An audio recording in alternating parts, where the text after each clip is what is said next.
Oke,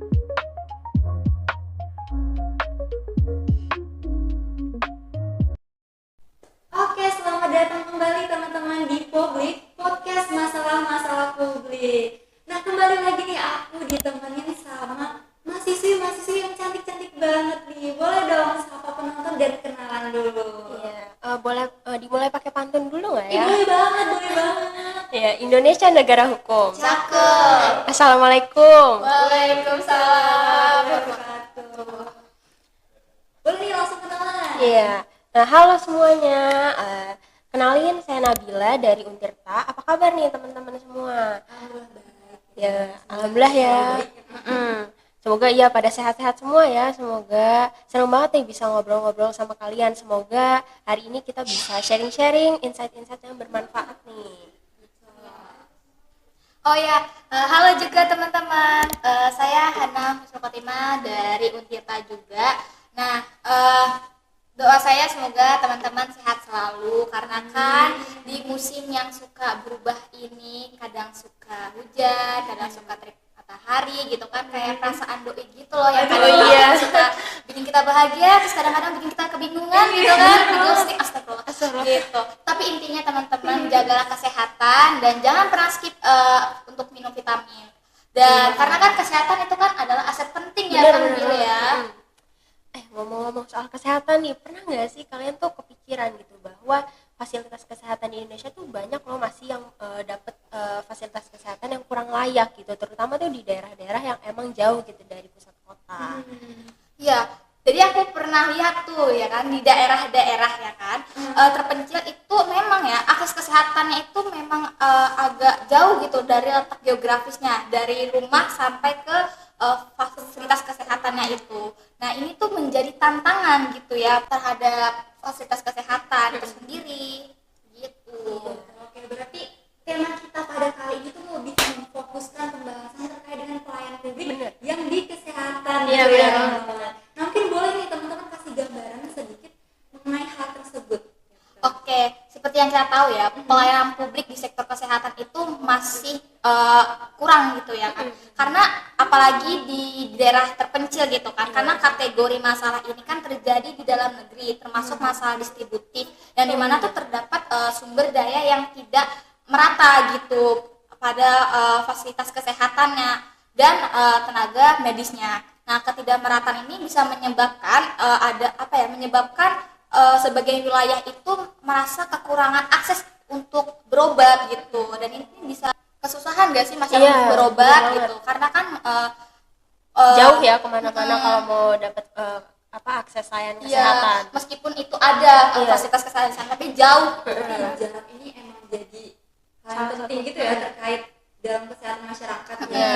Karena lihat dari BPS Provinsi Banten ya, dari sumber dari Dinas Kesehatan Provinsi Banten di tahun 2023 itu tuh Provinsi Banten yang mempunyai rumah sakit yang paling sedikit itu ada di Kabupaten Lebak. Nah, iya, itu Ada cuma berapa? ada empat. Iya.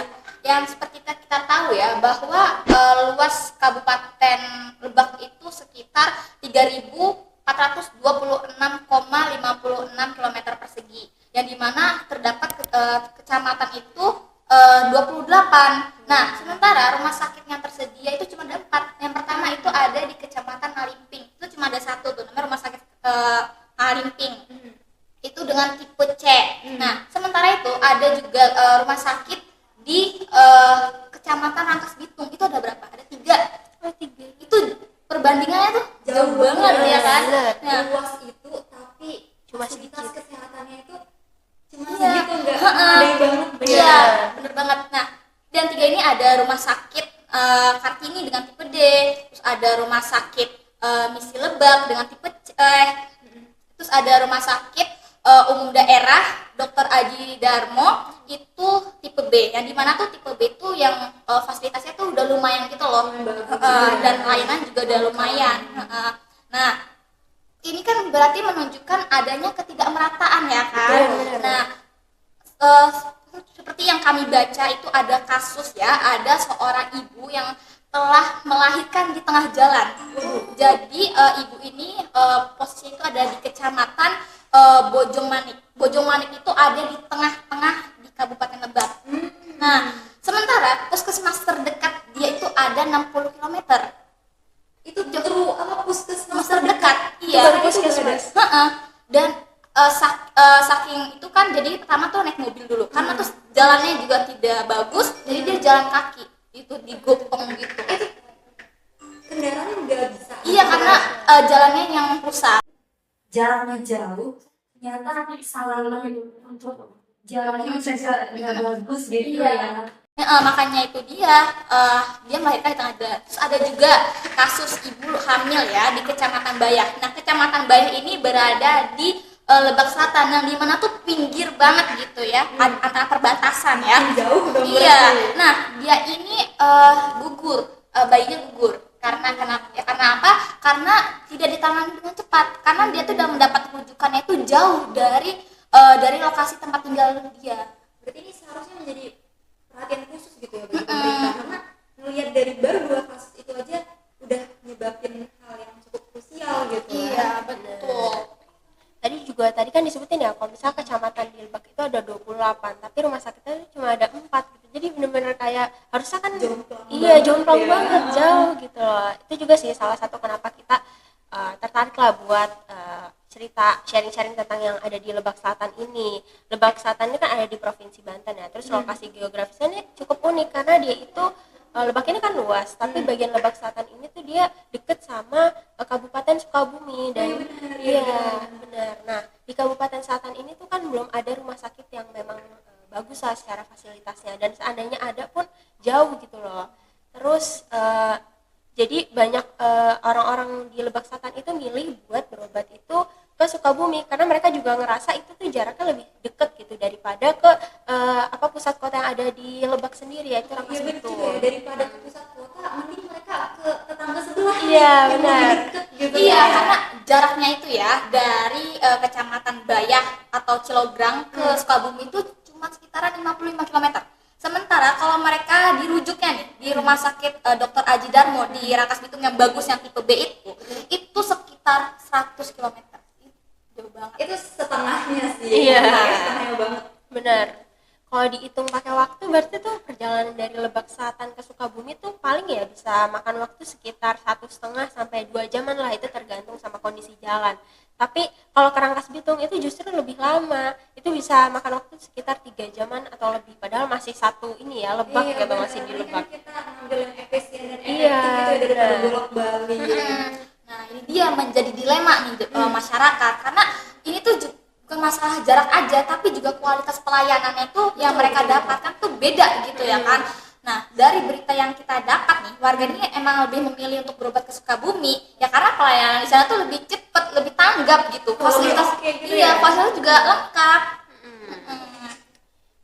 Salah satu alasan utamanya juga sih karena di rumah sakit yang ada di Sukabumi ini responnya tuh lebih cepat gitu loh. Bahkan ada warga yang diwawancarai oleh Tribun Banten itu bilang kalau misalnya berobat di Sukabumi itu nggak harus nunggu lama sebelum mati orangnya. Jadi itu maksudnya mereka tuh lebih ngerasa apa ya, aman gitu karena responnya lebih cepat dibanding di RSUD Banten. Karena kalau misalnya kalau dari wilayah Lebak Selatan tuh yang paling deket ya itu RSUD Malingping, tapi di sana tuh ternyata tenaga kesehatannya tuh masih kurang. Salah satu mahasiswa di UI Fakultas Kesehatan Masyarakat itu juga sempat neliti bahwa memang kalau di RS Malingping sendiri itu kekurangan tenaga kesehatan gitu. Jadi akhir-akhirnya juga ada tuh masalah kalau tenaga kesehatan di Malingping itu mogok kerja gitu karena tuntutan tunjangan itu masih kurang. Ini diperkuat lagi ya dengan data Badan Pusat Statistik dari Dinas Kesehatan Kabupaten Lebak per 2023 ini ya. Tenaga medis di Kecamatan Malingping lebih sedikit daripada Kecamatan Rangkas Bitung. Itu perbandingan tuh antara 5:150. Itu jomplang banget. Berarti benar-benar kekurangan tenaga medis banget. Iya. Nah, makanya itu dia. Adapun juga ada informasi dari Kepala Dinas Kesehatan Kabupaten Lebak.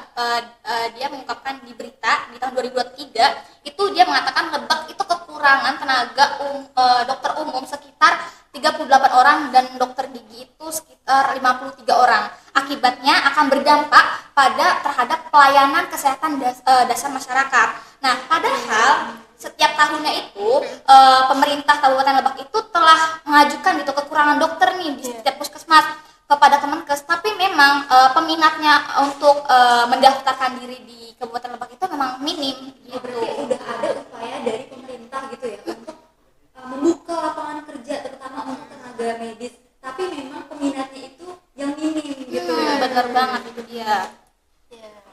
Terus juga sebenarnya tuh sekarang ya di tahun 2023 tuh Pemprov Banten udah bangun lah RSUD gitu, lagi bangun RSUD di Cilograng yang memang baru itu tuh di Cilograng di Kabupaten Lebak Selatan, di wilayah Lebak Selatan sendiri, dan itu tujuannya tuh buat mengurangi ketergantungan warga Lebak Selatan buat ke Sukabumi nih, dengan dibangunnya, diharapkan sih ya dengan dibangunnya RS Cilograng di Lebak Selatan sendiri ini bisa apa ya, bikin warga di Lebak Selatan tuh nggak ke Sukabumi lagi nih karena udah ada RS di sana. Gitu sih, jadi mereka nggak perlu jauh-jauh ke Sukabumi karena udah ada rumah sakit yang baru ini gitu ya. Tapi gimana nih dengan harapan masyarakat terkait dengan rumah sakit yang baru dibangun ini? Harapannya itu katanya nih ya, rumah sakit di Cilograng ini bakal beroperasi itu di tahun ini. Oh, di tahun ini? Iya. Berarti bentar lagi dong. Iya, bentar lagi. 2025 udah di depan mata ya, Iya. bulan lagi. Makanya itu dia, pemerintah Provinsi Banten ini tuh telah mengalokasikan anggaran sekitar 80 miliar terhadap proyek ini. Katanya nih rumah sakit ini akan memiliki beberapa fasilitas unggulan, itu seperti kayak rawat inap, poliklinik, dan instalasi gawat darurat. Iya, ini sih paling pastinya warga tuh berharapnya yang pertama fasilitasnya tuh bagus lah, karena kan kalau misalnya fasilitasnya bagus kan warga juga jadi tertarik buat ke sana dan nggak perlu berobat ke Sukabumi karena di yang terdekat di Cilograng sendiri udah lengkap gitu fasilitasnya. Terus juga pelayanannya pasti harus bagus gitu, karena kalau misalnya pelayanan di situ masih kurang, warga juga jadi males ya ke situ karena lama lah kayak gitu. Iya sih, benar. Jadi emang harus memperbaiki juga dari pelayanannya itu ya. Dan juga ya anggarannya tuh juga harus dipelihara dengan baik gitu ya, karena untuk pemeliharaan fasilitas itu juga membutuhkan dana kan ya, itu dia agar pemeliharaannya itu tidak terbatas. Tapi teman-teman dapat bocoran nggak sih kira-kira tanggal berapa tuh buka RSUD-nya? Pokoknya tuh di tahun ini, tapi Iya, karena katanya di tahun ini. informasinya itu belum terlalu terlalu nyebar gitu. Oh gitu. Jadi ini teman-teman dapat informasi dari mana nih? Dari berita. Iya, berita. Tapi menurut teman-teman di bulan ini atau di bulan depan kira-kira? Kan soalnya Kira-kira. tinggal 2 bulan Iya. lagi ya. Kayaknya bulan ini sih kalau menurut aku. Kalau gitu bulan depan sih. Tapi teman-teman udah ada kesana belum sih, kayak ngeliat bangunannya tuh udah gimana, udah jadikah dia atau emang tinggal vision itu aja? Kalau lihat dari secara langsung sih belum, tapi kalau dari gambar kayak di search gitu kan udah ada tuh, bagus sih, memang udah lumayan luas gitu, udah banyak banget ruang-ruangnya gitu loh, yang pasti bakal bisa membantu masyarakat buat berobat. Oke, berarti emang bangunan itu udah ada, tinggal gimana aja pengoperasiannya. Ya semoga dengan adanya RSUD ini membantu masyarakat di Lebak sana gitu ya. Dan menurut teman-teman selain ngebangun RSUD ini tuh apa aja sih program pemerintah yang sebaiknya itu dilakukan gitu untuk mengebus nih Kesehatan di masyarakat tersebut gitu. Kalau menurut aku sih ya, kayak puskesmas keliling terus program kesehatan itu juga perlu digaungkan sih. Karena kan pasti itu akan penting dan berguna banget gitu buat daerah-daerah yang mungkin belum bisa dapat layanan kesehatan di RSUD. Melihat dari tadi teman-teman juga ngasih informasi bahwasannya kalau jalan itu emang kurang memadai. Kira-kira kalau ada tadi puskesmas keliling gitu ya, itu kira-kira efektif gak menurut teman-teman? Apakah dijangkau hingga masyarakat yang mungkin cukup jauh dari di pelosok gitu? Yang pertama sih pasti yang harus diperbaiki ya ini dulu ya, pembangunan jalannya ya. Jadi biar aksesnya juga lebih mudah nih si puskesmas keliling ke pelosok-pelosok gitu. Dari situ dulu sih. Nah, terus juga perlu adanya edukasi gitu ya kepada warga, bahwa tuh warga itu harus lebih aware tentang kesehatannya, karena untuk menjaga kesehatannya itu bukan di saat lagi kritis aja gitu. Jadi ya memang masyarakat tuh harus didorong gitu untuk kayak saya membutuhkan tenaga bantuan medis nih buat kesehatan gitu sih. Tapi aku kepo deh, di sana tuh di desa-desa mereka itu ada nggak sih puskesmas? Kan yang namanya puskesmas kan juga untuk melayani kesehatan masyarakat itu sendiri ya. Jadi sebenarnya memang nggak bergantung kepada rumah sakit aja gitu kan. Misal kayak ekstrak yang flu atau yang gini-gini itu bisa ditangani puskesmas. Sebenarnya itu ada nggak sih atau merata nggak sih puskesmas itu di Lombok kayak ini ya? Sebenarnya puskesmas tuh pasti udah banyak ya di pelosok-pelosok, cuma biasanya tuh fasilitasnya nggak lengkap lah, terus pelayanannya lama, jadi tuh tetap aja mereka harus ke rumah sakit lah yang memang pelayanannya lebih bagus, fasilitasnya lebih lengkap, kayak gitu sih. Teman-teman udah pernah ke Lebak belum sih? Udah pernah nyobain fasilitas kesehatan di sana belum kira-kira? Kalau ke Lebak udah di Kecamatan Akas Bitung. Oh iya. Iya. Ngapain itu? Sempat muter-muter doang tapi belum sempat merasakan fasilitas kesehatannya. Oh. Tapi memang sudah melihat bangunannya, dari segi bangunannya memang udah sangat besar ya, kayak dari Rumah Sakit Kartini kan itu kalau misal dari kereta kan kelihatan tuh ya. Jadi ya oke, dia bisa emang buat rujukan kayak bagus kataku mah gitu. Iya, nah mungkin emang jadi perhatian pemerintah gitu ya untuk terus meningkatkan pelayanan kesehatan di masyarakat gitu ya. Aku pasti saran dari teman-teman untuk meningkatkan lagi gitu. Saran dan harapan mungkin sebagai, kan kita juga masyarakat ya, pasti punya saran dong untuk pemerintah gitu terkait dengan peningkatan pelayanan kesehatan ini. Iya. Yang mana ini kan pasti krusial banget ya untuk kita semua, apalagi tentang kesehatan loh ya. Dan mungkin dengan penggunaan pajak ya bisa lebih baik gitu, karena kan pasti kalau misalnya kita kan bayar pajak ya tiap tahun, dengan apa ya, pemerintah nih menggunakan dana pajak sebagai apa ya, buat inilah pemerataan fasilitas kesehatan, kan pasti juga ini ya bentuk bahwa pemerintah tuh peduli gitu dan bisa menggunakan anggaran pajak tuh dengan baik. Ya, tapi dirasanya kurang transparansi nggak sih terkait hal tersebut ya nggak? Gimana menurut Mbak Ana nih? Ya kalau menurut aku ya emang penting ya transparansi ya untuk namanya juga untuk kesehatan masyarakat itu ya, karena balik lagi gitu, masyarakat berpajak kan pasti untuk dirinya juga, kayak untuk biar bisa berbalik kepada dirinya dia untuk sehat, itu juga sebagai tanggung jawab negara nggak sih untuk membuat masyarakat itu untuk sehat gitu. Sebenarnya tenaga medis gak sih yang sangat-sangat Iya. penting itu tenaga medisnya? Mungkin juga apa ya, dari rumah sakitnya mungkin bisa dibenerin dulu ya kayak fasilitasnya, karena pasti kan banyak tenaga medis yang nggak mau nih kerja di sana juga, salah satunya karena pertama gaji lah, terus mungkin di sana juga Jauh ya, iya jauh ya, letaknya jaraknya gitu. sih. Tapi kenapa ya kira-kira tenaga medisnya itu kurang gitu? Sebenarnya kita nih kekurangan gak sih mahasiswa yang latar belakangnya itu emang dari kesehatan, itu sebenarnya kita kekurangan atau enggak gitu sehingga tenaga medis itu tuh emang minim gitu? Sebenarnya kalau Oke, bantu jawab. Jadi kalau sebenarnya untuk mahasiswa yang latar belakang yang kesehatan sebenarnya banyak ya. Tapi balik lagi ya, pasti mahasiswa itu berpikiran tuh kayak maunya tuh pasti tempatkan yang kota-kota, ya kan, karena ada tunjangan yang lebih bagus, terus juga ketika dia lagi praktik juga fasilitasnya juga ada, juga enak gitu kan, daripada di daerah ini menjadi apa ya, kritik untuk pemerintah gitu lagi, bahwa memang penting sekali bahwa adanya kemerataan gitu, sama rata antara daerah dengan kota. Apalagi Banten itu kan ini ya berseberangan, tapi dekat sekali dengan Jakarta ya, dan jadi tuh ya Banten memang sebelahan banget sama Jakarta. Iya, makanya kalau kita lihat dari ke Jakarta ke Banten itu kayak berbanding balik banget gitu.